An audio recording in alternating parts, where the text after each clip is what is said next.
The PS5 looks like a Wi-Fi router. A new generation of video game systems is upon us. 2 consoles enter, 2 consoles leave, because this isn't a contest. This is business. Grow up. I always find new console generations to be pretty interesting, because it's essentially a company hitting the reset button after 7 years of the same old system. New hardware, new games, new UI, new controller, new obscene amounts of debt, new everything. It's easily one of the most exciting things about being a video game fan, because it always feels like a huge step forward for the industry. It's like a massive Christmas present. A massive Christmas present you have to spend £500 on, but a massive Christmas present nonetheless. It's fun to predict what the systems will look like, what games they'll have, what any of this even means. But it's also fun to make fun. Console launches come with a boatload of dumb, stupid shit. The PlayStation 3 being announced to be $500 in 2005, Microsoft bundling the Kinect with the original Xbox One, the Wii U. In general, this generation hasn't even properly started yet, and we've already had a heap of missteps. Like, look at this, look at this, look at all of this. Who thought making your console look like a mini fridge was a good idea? There's a lot of good and bad with this new generation that I don't see a lot of people actually discuss. People are so eager to debate which plastic box is the best, but they don't actually fucking debate. They just post sarcastic replies on Twitter with a gif from The Office. It's like a playground shouting match, but instead of it being children, it's grown adults. And gifs from The Office. So let's actually compare and contrast these two systems, or what we know about them, and see which one is doing a better job. You can probably guess which one is. PlayStation held a press conference a few months ago to announce that, yes, the 5th PlayStation will be called the PlayStation 5. That's like if I announced that I don't have any friends, like, yeah, everyone already knows. I guess it's a fine name, it works, don't fix what ain't broke, but Jesus Christ, it's so boring. The logo is even the exact same as the PS4's. They just opened the old Photoshop document and replaced the 4 with a 5. It is better than this, though. I have no clue what has happened to Microsoft's naming department in the last few years. They had a good thing going at the start, and then they just sort of gave up. Ah yes, let's call our third Xbox the Xbox One. That's a fantastic idea. Ah yes, let's call our brand new, more powerful Xbox the Xbox One X, but then also release a brand new, slightly more powerful Xbox called the Xbox One S, and then a year later also release a new, slightly more powerful Xbox that is all digital called the Xbox One SAD. These sick fucks called a console the Xbox One SAD. And now, a brand new console, a huge leap forward for the Xbox family, a revolution for graphical capabilities, the most powerful console ever made. Fuck it, let's call it the same thing we called the other one, but swap one of the words around. This is dumb on so many levels that are so fucking obvious to anyone that I'm not even gonna bother explaining why. It sounds like the name of a mid-gen upgrade, primarily because it is the name of a mid-gen upgrade. What the fuck does series mean? What does that have to do with anything? It's so unbelievably dumb how awful of a title this is. Like, why did they choose this? It's moronic. Not as moronic as this design, though. PlayStation have always had a pretty good track record with console designs. They've obviously faltered in places. The PS3 Super Slim looks like a plug-and-play console, and the PS4 Pro is one of the dumbest designs I've ever seen, but the PS1, PS2, original PS3, and PS4 look great, and are all super distinct. Compare that to Xbox. What the fuck? Hey guys, so you know how our new console is called the Xbox? Yeah? Well, what if we made a box that had an X on it? That is a fantastic idea, sir. The original 360 looked nice, but had a small design flaw. The 360 redesign sucked all of the charm out of that. The Xbox One... PlayStation, unlike Xbox, knows how to make a console look sleek and cool while not being obnoxious. This is extremely obnoxious. Obvious jokes about Wi-Fi routers aside, this looks like a Starship Cruiser and it's meant to go in my living room. It's massive too, easily the largest console ever made, which just makes it look even more stupid. I do like the white and black combo, it looks sleek, and the lights between the shell and the center looks cool, but I am not a fan of the rest. It looks like one of those Alienware PCs. You know, the ugliest things known to man. However, if you are a fan of this design, may I introduce an alternative console for you to make fun of? Hey guys, I've got another joke. The new Xbox looks like a mini fridge. This is a design that I like a whole lot more. It definitely has got some problems. It's pretty bland outside of the unique shape, it just looks like an Xbox One X but thicker, but I like them thick, so that ain't an issue. It's way smaller than the PS5, it's way more supple than the PS5, and I don't get secondhand embarrassment for the designers of the PS5 while looking at it, which makes sense because it's an Xbox. This could fit in right next to my monitor and I wouldn't bat an eye, and neither would anyone else. And considering the competition, that's honestly good enough. Speaking of good enough, the new Xbox controller.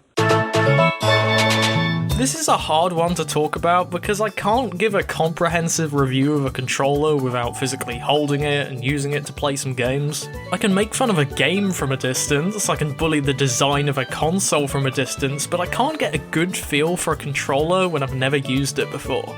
Thankfully, I've used both of them, so this should be fine. The DualSense is PlayStation's latest attempt to cram as many features as possible into a controller originally released in 1998. Now you can feel the games with some snazzy triggers and new and improved rumble, which I can confirm will never be used in any game. Remember when Nintendo advertised HD Rumble like it was the best thing ever made and then one game used it? Yeah.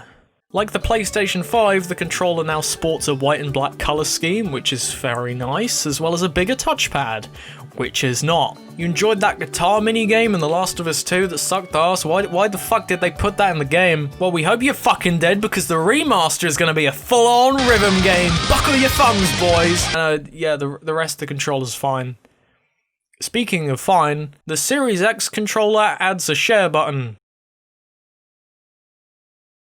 I'm glad that Microsoft has realised that they've basically created the perfect controller already. This feels so good in the hands that there's no reason to redesign it. However, there's keeping a design intact, and then there's hitting the make a copy of this file button. It's so boring, especially when there are actual issues that should be addressed with a new controller. It still uses AA batteries for fuck's sake. I love you, Xbox controller, but at least the DualSense is actually innovating, even if it's in the most boring way possible.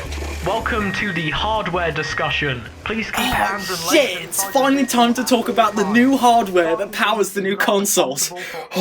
Let me just bring up my spreadsheet that has all the important information on. Here we go. That's good to know. We're starting to reach a point with games consoles of diminishing returns, where the new tech doesn't have any major impacts on the games we play. Oh hell yeah, my new PlayStation has 10 times the teraflops. Let's put that power to the test in bug snacks. I think that's the reason why both Sony and Microsoft have started to put the focus on other quality of life upgrades of a raw power, whether it be upping the frame rate and resolution or reducing loading times thanks to some custom SSDs. This is easily the thing I'm the most excited for with the new generation, not only because I won't have to look at a spinning coin for 20 minutes, but also because it opens up the doors for way more games that wouldn't have been possible before. The new Ratchet & Clank is a great example. This isn't pushing the PS5's graphical capabilities by any means, but it's using the new SSD in a fun way, allowing the player to warp between a huge number of areas seamlessly.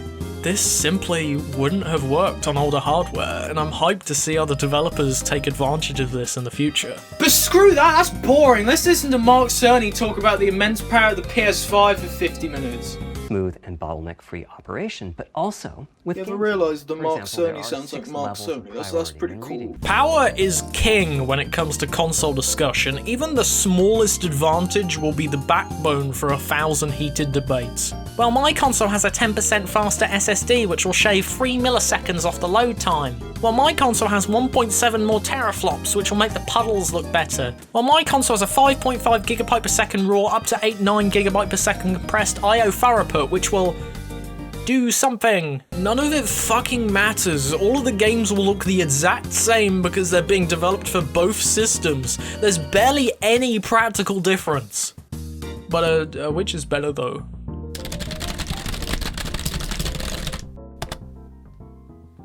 Xbox. But enough of this baby talk about which console's more powerful than the other, which console name is funnier than the other, which console looks more like a common household object than the other. No one gives a shit. What we really should be talking about is the startup sound, baby. Xbox is being pretty bland with theirs this time round. It's just the usual Xbox chime, but Sony's is pretty mediocre too. I mean, it's just a generic sound effect. Nothing like the kind of thing you'd get with a PS1 or a PS2. Honestly, I think this might be the final nail in the coffin for Sony.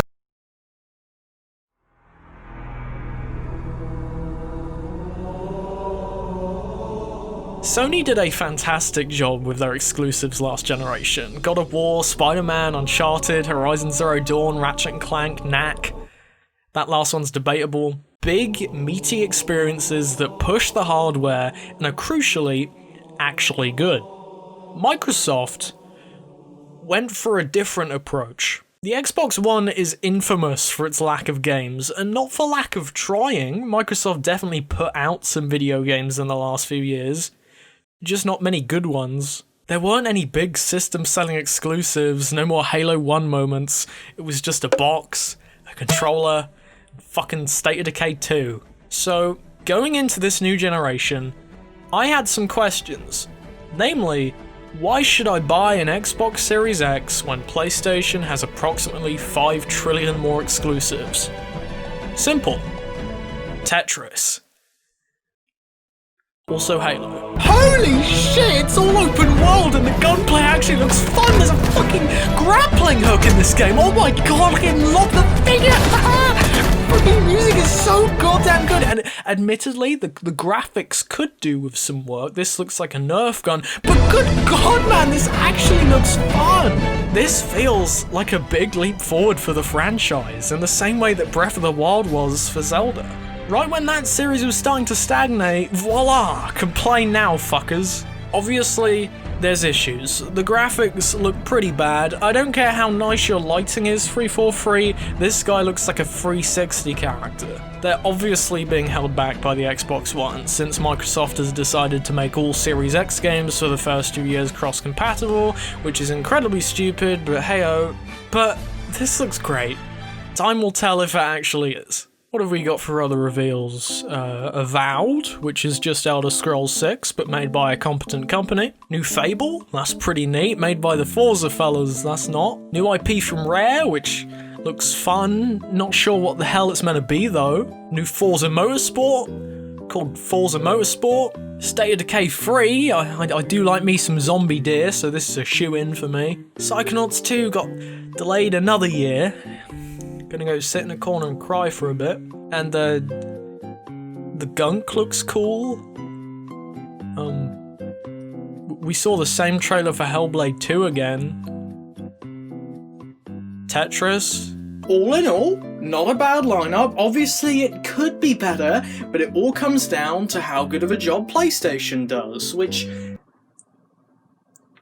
PlayStation 1. Holy shit, there's so many fucking video games, like a new Spider-Man game, and a new Horizon Zero Dawn, and a fucking new Ratchet & Clank, and a Demon's Souls remake, and an Astro Bot sequel, and oh look, a new Gran Turismo, that's cool. But even the timed exclusives look cool as shit. Deathloop looks amazing, Ghostwire Tokyo looks creepy, Bugsnax. There's so much cool stuff here, and almost all of it is in the first year. This is insane. Sony knocked it out of the park. This presentation sold me on PS5, honestly. The sheer quality and range of games showcased was insane. Huge open world adventures, multiplayer games, remakes, platformers, big franchises making the jump.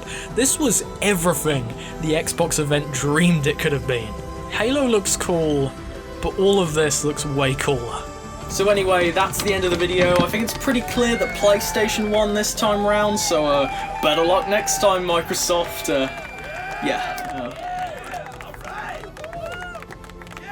Are we gonna cut to the outro? What do you mean there's another 2 minutes 34 left? I've already talked about everything. What is left to discuss? PlayStation is crushing Xbox in the exclusives department, but if there's one area that Xbox is crushing PlayStation, it's with services. Because with PlayStation 5, Sony still has to convince me to buy this new console, buy all these games, buy a fucking PS Plus membership. But with Xbox, they don't need to convince me, because I've already got a PC, and I've already got Game Pass. Halo Infinite will be downloaded day one on my PC. Miles Morales, get the hell out of here with that noise. I don't have £550 to spend on one video game. I have £8 to spend on hundreds. Microsoft isn't the best at creating a traditional console experience, and I think they've started to realise it. Because with this new generation, their focus is very different to Sony's. They're still pushing the exclusives and they're still making the most powerful console ever made, but they're also doing a ton of stuff that Sony would never dream of doing. Oh, sorry, I misspoke. Doing well. Game Pass is the obvious highlight. Getting access to this many games for that lower price is ridiculous, but there's also simultaneous PC releases, many on Steam, backwards compatibility, continuing to support older consoles, the rumoured removal of Xbox Live costs and a budget system, and now xCloud, letting you access the entire Game Pass library on your phone wherever you have a Wi-Fi connection. Xbox is becoming more than a box. They're creating a platform for every way we play, whether you're on the move, a PC gamer content with your older system, or happy to upgrade. Microsoft is leading the way for the future of this industry, and while Sony continues to set a new standard for console gaming, Microsoft is setting a new standard for game services. Time will tell if that strategy pays off, but for now, I really hope it does. But yeah, PlayStation 5 wins though.